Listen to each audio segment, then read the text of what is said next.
I'm with Said Zarar from the Holy Land Trust. Now, Said, what is the Holy Land Trust? So, Holy Land Trust is a non-profit organization that was established back in 1998. Holy Land Trust works actually alongside with the local community in several programs and activities which aims to strengthen the community towards a better future. So, within our projects that we do with the local community, we focus on on people in Area C, we focus on women, we focus on cultural activities and artists, as well as we do have a travel and encounter department in which we receive delegations through. Now, you just started a new project called Stories. Tell us a little bit about that. Well, yeah, that project, actually, we started it by last June, July. The idea was, to do this project for 8 months, but the COVID-19 thing came and everything is postponed. I mean, all the aspects of our lives were postponed. So we started at the beginning of this year.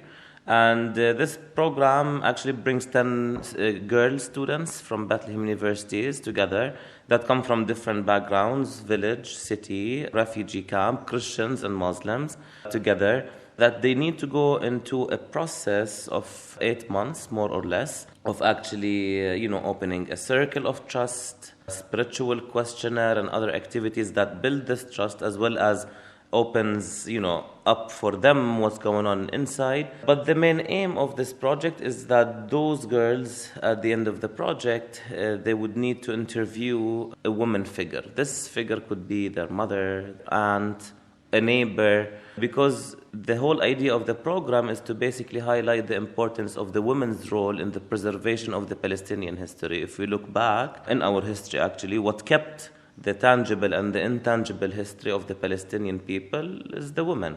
When it comes to lullabies, to songs, to music, to embroidery, to proverbs, and everything that comes and fills into our tangible and intangible history is women. And so for us as an organization, we need to remind those girls in a very patriarchal community nowadays that they still have a role to play. Has there been a struggle of violence within women in the community just recently? Actually, it's growing.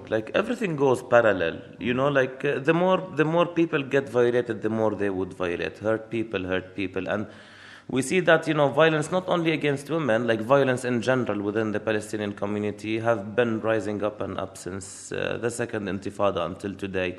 When I say it goes parallel, I don't justify violence, and that's what we are trying to fight against anyway. But I mean, the violence is rising at the Palestinian community. The more you engage people and create pressure on them, they will have a place to release it out. So it becomes the wife, the daughter, the son. And for us, that phenomena that we need to bring to an end. And what we can do is to basically not strengthen women. We cannot strengthen women because they're strong already. But sometimes you have to remind them of their powers that they have. Are these stories meant to inspire women? For sure, to inspire them at first, the girls, the participants, and then yes, what we will do at the end is to, we'll give them, now we finished the spiritual questionnaire, so they know more or less what's happening. The next phase, they will be trained of photography, and after photography, storytelling, and then they will go interview someone, as I mentioned before, and those stories they collect, we will have a booklet and an exhibition. So the exhibition would be here, in Holy Land Trust, and we're aiming to take it to other venues around Bethlehem area. We're aiming to take it to Aida refugee camp, for instance. If we could take it to Arrub refugee camp, to several, festivals that take place around the city. So they will have, a space to really, have a printout and to show people those stories that they have collected of women that were inspiring to them and could be inspiring for others. Now, Bethlehem used to have a woman mayor, so was that inspiring to women, particularly to see a woman mayor in Bethlehem? Yeah, for sure. I wish more of this happens. I don't believe in the quota anymore, and I believe that if we want to see a change within the Palestinian, not only when it comes to politics, when it comes to all the other aspects, we need to see more women.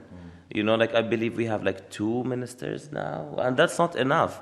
I mean, 75% of the Palestinian community is females, right? They're always more, yani.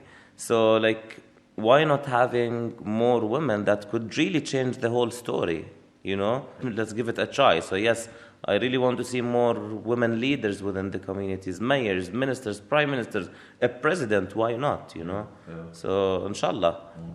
Do Palestinian women, especially university students, have ambition, or does it sort of get lost when they get married? I would say no, they do have actually. And I don't know if you know that Palestinians are the most educated Arabs since I think 20 years. So we care about education. You'll find, people who are Bedouins and living in a small suburb, you'll see kids in the morning going to school. No, I mean, like with this, like with those bad financial situations since the second intifada, the man cannot lead the house alone. So it opened up to those women who, who study, who are graduates, or even those who do embroidery or open like a women cooperative society, or teach at home. So I believe that now we're in days where it's stupid to say that men, like the man is is the leader of the family. It's both. If women don't work, then the financial situation is down, and everything changes. The standard of life, right? So both of them need to work, and women are in good positions when we look at banks and schools, but we need more leaders. We need more women into leadership, spaces, as you mentioned, like municipalities, ministries, etc. Do women bear a lot of the burden in society? Yeah, and it depends on where. I mean, like even the Palestinian community is very diverse. When it comes to a city where it's like, it's more like, there's more openness, there's more interaction with others, with internationals. When it comes to villages and smaller communities and people in Area C who barely see anyone, or Gaza, like it's different. I wouldn't generalize. Are you wanting this program to actually inspire women and empower them in the community? Definitely. I mean, that's the main purpose of this program. And I'm wishing that we can have a phase 2. I mean, we started thinking of it because the girls basically succeeded into building a beautiful group that, I'm happy to be part of. And in return as well, because we believe in how education is, the most important weapon for women. We as an organization, we're covering a partial scholarship for those 10 girls at the university in order to encourage them, and to show them that we are there for you. Just take the lead and, we're behind your backs. So yeah, like creating leadership for sure. And we want to inspire other women. So I hope that this program could, have like a little more funds so we can have like not 10, we can have 20. And we can be, do it every single year. So we can have, broaden our limits and, say, yes, I will take more ladies from Bethlehem suburbs. You can go further, inshallah. Are you excited about some of the stories that you're going to collect? I am. I am. I mean, personally, I'm someone who... I really love our cultural heritage. We're people that, like Palestinians, we are very rich with our cultural heritage. As I mentioned, when it comes to tangible and intangible, and somehow I'm classical, even when it comes to like the music and things. So I'm really, I'm looking forward to see what comes out with those girls. Who knows? We might get a story that's very inspiring that I would say let's have a small documentary about it later, So I don't know what's waiting for me. I don't know what they will surprise me with. I'm very positive. I'm always positive. When are you hoping to open the exhibition? Now, if things stay the way they are, because, COVID-19 let us see that nothing can be systematic, but we're aiming for now to have the exhibition by the end of July 2021, inshallah. Like if we continue and, really meeting every single week, we can do it. But we don't know if we're going back to lockdowns or another war or something. But, let's keep hope. I would say by the end of July. Why do you do this work? I love it. And as I mentioned before, I believe that, we're tired of, we men, we should be tired of the patriarchy. We should sometimes confess that we cannot lead anymore, and we need to, it's not black and white. We can do it together.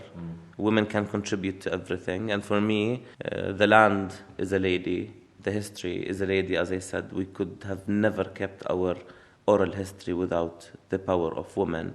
So for me, It's not something that we add to women. No, they have it already. It should just come up to the surface.